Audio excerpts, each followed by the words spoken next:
Welcome back to the channel. Welcome back. Today's video is about Edwin Diaz's replacement, and I just gotta say, when he initially got hurt, I was like, no!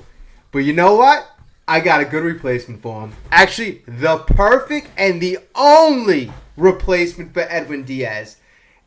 Alright, we're gonna get to that momentarily, but first, I want to thank you so much for your support, for liking, for subscribing.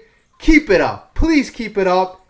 All right, let's get to the video, and we are going to talk about his perfect replacement.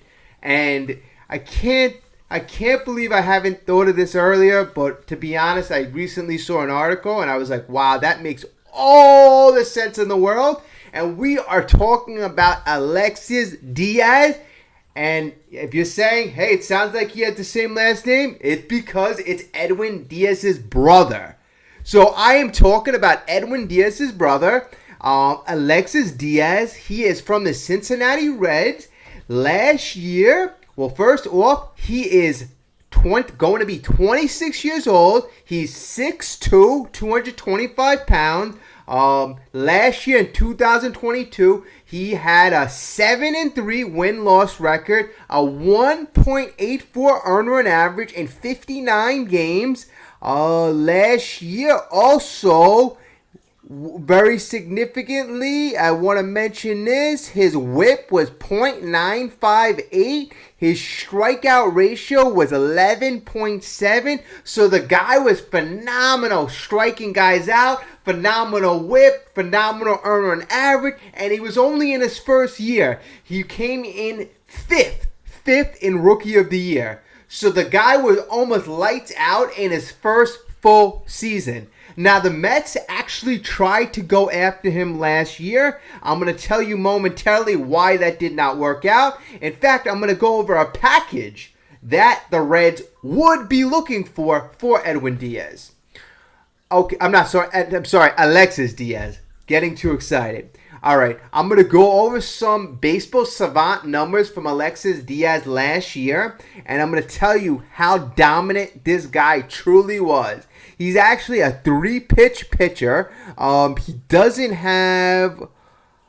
He's actually just mainly a fastball, slide, and curveball guy. His fastball touches about 96, 97 on average. His slider is in the mid-80s, so he's got a good change of pace, and he throws his curveball about 6% of the time. Predominantly, he throws his fastball. But the guy last year, if you look at Baseball Savant, his average exit velocity is in 85th percentile. His hard rate in the 85th percentile, above average. His K percentage, 93rd percentile. His chase rate, 62nd percentile. His extension that he gets when he throws the ball, 100th percentile. His fastball velocity, 81st percentile. His spin rate, 100th percentile in 100th percentile. His whip rate, 97th percentile.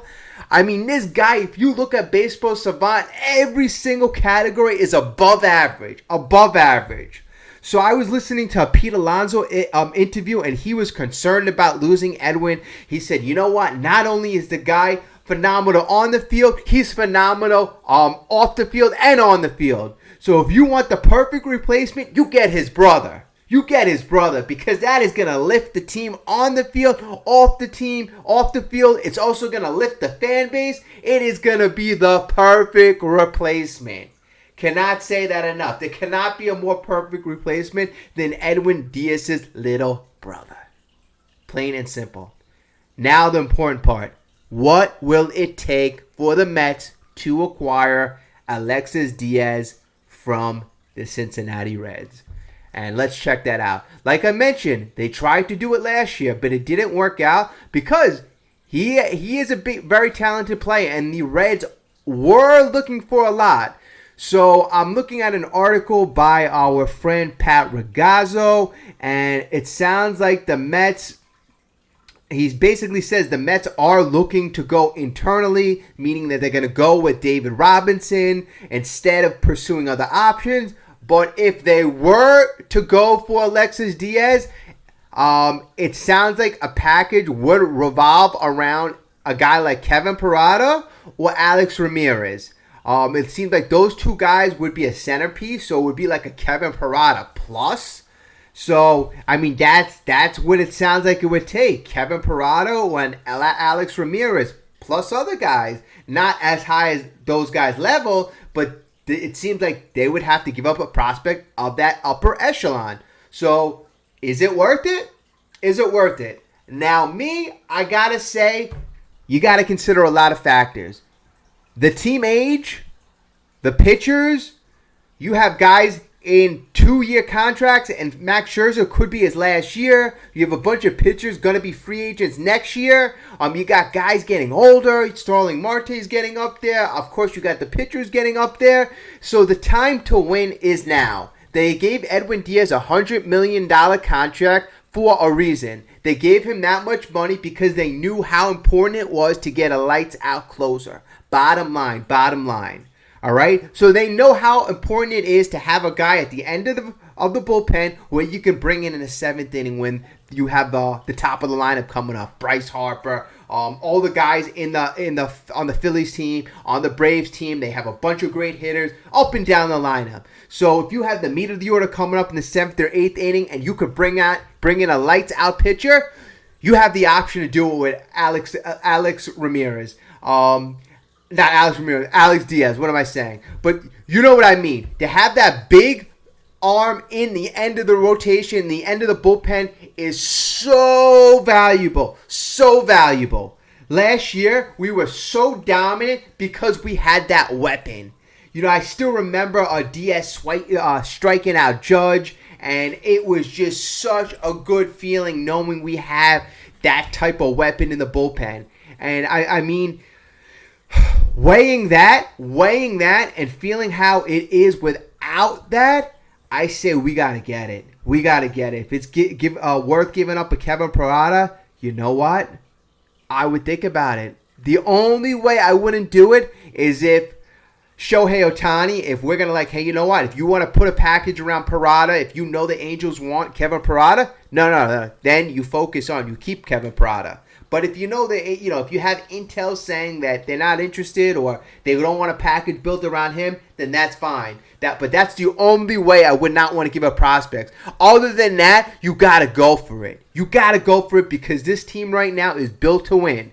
They're not built to win in 2 or 3 years because they're old. I mean, in 2 or 3 years, it's going to be a different snapshot. I got to see where we are then. But I know that right now, this team is built to win right now. And they need their lights-out closer right now. So I got to say, you go for it. Billy Epler, do your job. Manipulate the trade package. Don't try to, maybe you give up a good prospect and 2 mid-level or 3 mid-level prospects. Manipulate the trade package where maybe the price you don't have to give up a Alex Ramirez or Kevin Parada. Come on, make things happen. You're dealing with the Reds. They need a lot of things. You're not dealing with a good team right now. All right? So give them a good, enticing package. Edwin Diaz, his brother, I'm sure he wants to come with Edwin to New York. So you're going to get a lot of support from the player. Just do something. Make magic happen. All right? Met fans are going to be waiting. We're not gonna be patient because we know that this is the year. We've invested a lot of money in this team. All right, it's not all like I mentioned in my last video. It's not all about rainbows and sunshine. We got to get the job done, and we got to get the job done now. I don't want to wait till the trade deadline because at the trade deadline, that's when the price goes up. That's when all the teams, there's more teams. Everybody thinks they're ready to make the playoffs. You got everybody in it. Everybody thinks they're a contender. But we are a real contender, all right? So get your guy now. Be aggressive. If you want to go after Shohei Ohtani, like I've said in past videos, get him now, okay? But pick a guy, get him. We need another pitcher. I had a video. I know we had added Dylan Bundy. He's just a nice guy to have as extra depth. He's no great pitcher. I mentioned him in a past video. He was one of the 3 guys that I said the Mets potentially could add. And, hey, you know what? He was added. So, if you want to check out one of the videos, it is one of our past videos. But we've got to the end of the video. So, I value and respect your opinion, so please drop a comment. What do you think? Do you think we should be aggressive? What are you willing to give up for Edwin Diaz's brother? I think Alexis Diaz has a lot of potential, and we need a lights-out closer, so I'm willing to give up a lot of value. What type of value are you willing to give up? But thank you so much. I really appreciate you watching this video. Very, very kind of you. Please like and subscribe, and have yourself a great day. And, of course, let's go Mets. Season's coming up. A couple of days now. A couple of days away. Have a good one.